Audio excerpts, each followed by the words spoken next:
I thought to myself, like, what harm can it do if I just, give it a shot, and just try it one time.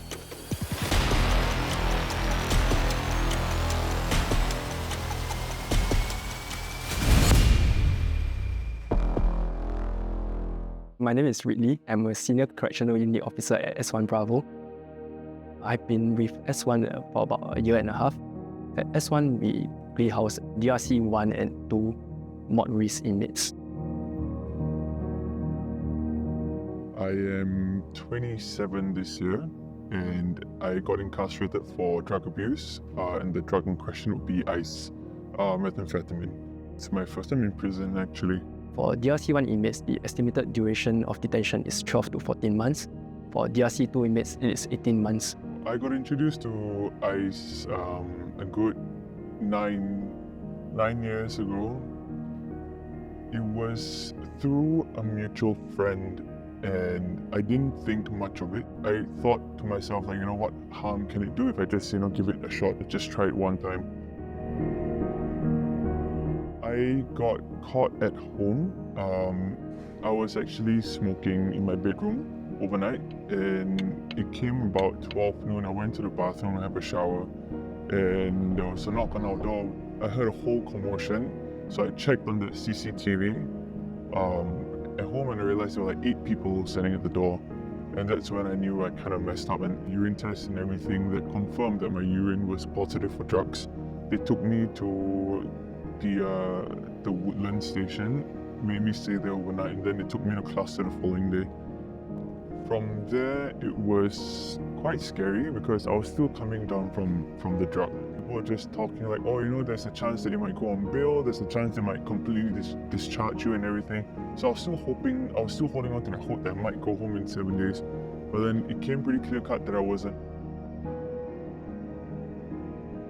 At S1, we try to create a transformative environment that is conducive for the rehabilitation of our inmates. So for DRC inmates, they have to undergo a core psychology-based correctional program, which is known as R&R, Rebuild and Reconnect. R&R classes addresses more than addiction itself. It also addresses other underlying issues that they themselves may not be aware of, such as helping them manage their own emotions and address any unhelpful thinking that they may have. Say the discovering myself, but to know yourself, to be aware of yourself, to be accepting yourself is very, very important. Because you reconnect yourself. That's why the program is a Rebuild and Reconnect. Rebuild yourself. I know who I am. Then you start reconnecting with others, become slightly easier. I would say the programs are pretty good. During the R&R program, where we spend like a good 2.5 months for that program with a facilitator. So they teach us about things like, how drugs affects your brain, it affects your physical, mental, and emotional being. How we go about controlling our emotions, regulating them, how we resist temptations in the future. There were multiple times where I tried to stop abusing drugs, and I tell myself, okay, this is the last go I'm going to have at it. I'm going to stay clean after that. And then comes a week or 2 later, and then the craving just hits you like a truck, and then you don't know what to do after that. And so these classes really help you identify your own triggers and how you can go about mitigating them.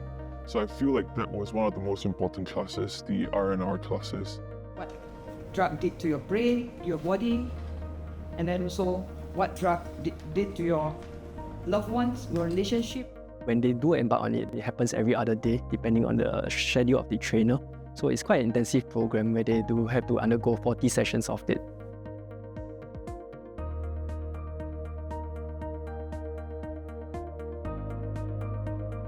My mom and I share a very special bond,